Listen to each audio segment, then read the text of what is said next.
What's going on? This is week 7 of my Barebones power building program. In this video, I'm showing more complete sets as opposed to kind of chopping it up into more of like a fluid editing style. I want you to be able to see what higher intensity looks like. As I am a serial overshooter, you'll see with a lot of these compound hypertrophy movements, I have RP 7 as kind of the end range. The reason I do that is because I am a serial overshooter. This isn't just a problem with hypertrophy work, it's a problem with strength work as well. As you can see there, I just overshot my bench. I've kind of plateaued on my bench and it's been hard for me to come to the realization, but it is par for the course. I am way less volume heavy with this low fatigue block. I will kind of have to take that into account going forward. So I'm changing the bench in next week's programming going forward, as well as my squat. I've been running into some knee pain right here at the bottom of my squat. It's been really tight, kind of around my right knee. It's not anything that's impeded my performance or my recovery or anything. My knee is just a little bit upset, kind of relaxing around or squatting really low outside the gym. So I want to make sure that I take care of that quickly.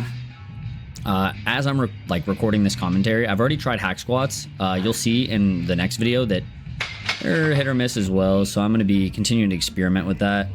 I will hopefully figure a way to still get some good quad stimulus without pissing my knee off. My bench, I will just start doing regular bench again. I'm stopping these incline benches as well because they're just very, very fatiguing.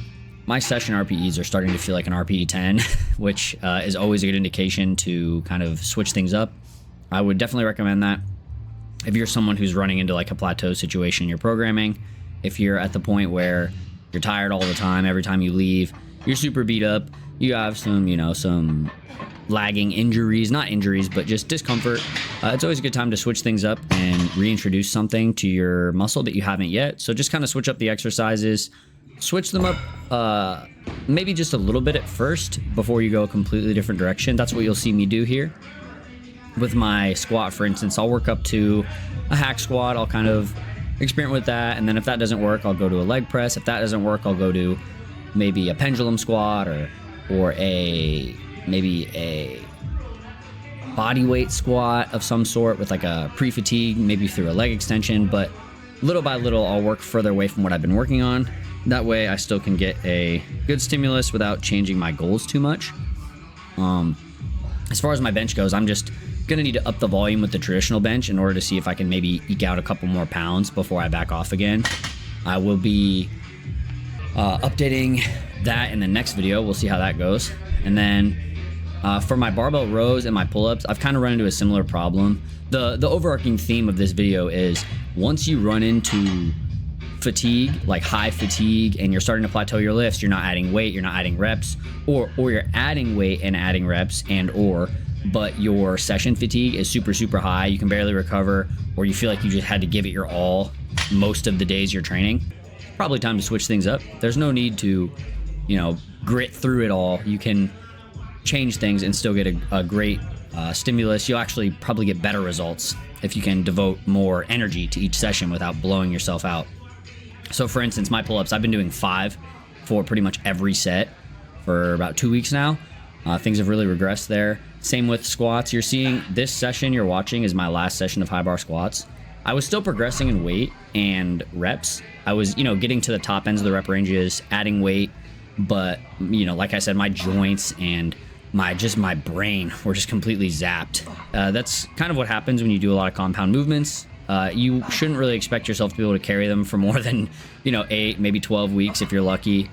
I'm not saying you can't, but you definitely want to be cognizant of that. And you don't want to be adjusting your technique a whole lot or your cadence or stuff like that to compensate for lack of, strength progression or, your CNS kind of giving out on you. Just, it's okay. It's okay to switch things up. I see a lot of newer people kind of get stuck in one mode of training or one style of lifting, and they'll just push and push and push. You'll see that with like the 5x5 crowd or the what is it called? starting strength, yeah, like that type of mentality where you only have like 4 or 5 exercises you do. You just keep hammering them home, eat more, eat more, eat more, and your body is just screaming for you to try something new. So don't hesitate to try new things. It's definitely necessary.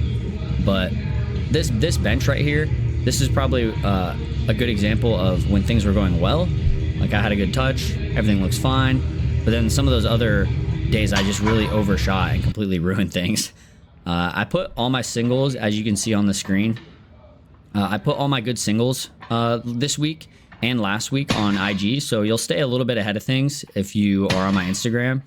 I've decided I'm going to post all of my weekly singles on there to keep myself honest and kind of give myself a motivation to accurately, perform those at the correct RPEs, as well as just be more honest with some days are good, some days are bad. You'll see that a lot of my weights remain the same. My goal is just to get better with those weights and really have command of them before I increase the RPE range. This is going to be, and has been, a better strategy for me already. But now that I'm getting stronger, I feel like I'm starting to become dishonest and overshoot here and there. So it's just a way for me to become accountable and practice what I preach. I'm always telling people to don't overshoot, don't overshoot, don't overshoot. It's about the long game. But when I get really strong, I will just send it some days and, go over 2-3 RPE what I should be. These rows right here, kind of an example of that. I've been really fatigued and I was at a plate. So I got to put a plate on. And you can see my heaving is a little bit more dramatic than it was in some of my other videos, although it's the same weight. So next week, there's going to be a bunch of changes. You'll see them. I'm actually finally talking into the camera a little bit. I'm still nervous about that, but I had the gym to myself. You'll see that in the next video.